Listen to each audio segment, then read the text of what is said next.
15వ వైఎస్ఆర్సీపీ ఆవిర్భావ దినోత్సవాన్ని రాష్ట్ర వ్యాప్తంగా వైఎస్ జగన్మోహన్ రెడ్డి గారి ఆదేశాల ప్రకారం జరుపుకోవడం జరుగుతుంది. అందులో భాగంగా పిఠాపురం నియోజకవర్గం వైఎస్ఆర్సీపీ పార్టీ కార్యాలయం పిఠాపురంలో నియోజకవర్గం మొత్తం అందరూ కూడా అన్ని గ్రామాల నుండి, మండలాల నుండి, అదేవిధంగా పట్టణాల నుండి, వార్డుల నుండి కూడా నాయకులు, కార్యకర్తలు, వైఎస్ఆర్సీపీ కుటుంబం అంతా ఇక్కడ చేరి అందరూ అన్ని విషయాలు చర్చించుకుని, ప్రజల సమస్యలను చర్చించుకుని జెండా ఆవిష్కరణ చేసుకోవడం జరిగింది. వైఎస్ఆర్సీపీ జగన్మోహన్ రెడ్డి గారి ఆశయం ఒక్కటే, ఎప్పుడు కూడా అధికారం ఉన్నా లేకపోయినా ప్రజల వెన్నంటి ఉండాలి.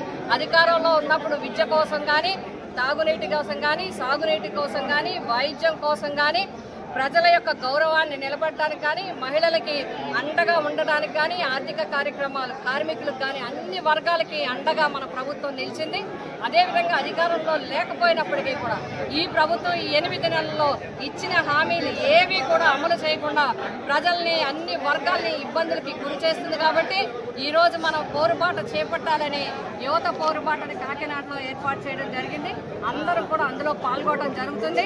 ఎందుకంటే ఫీజు రీఎంబర్స్మెంట్లో ఇవ్వటం జరగలేదు, వసతి దీవెన ఇవ్వలేదు, విద్యా దీవెన ఇవ్వలేదు, వైద్య కళాశాలని ప్రైవేటీకరణ చేస్తుంది, అదేవిధంగా నిరుద్యోగ వృత్తి ఇవ్వలేదు, ఉద్యోగ అవకాశాలు కల్పించలేదు.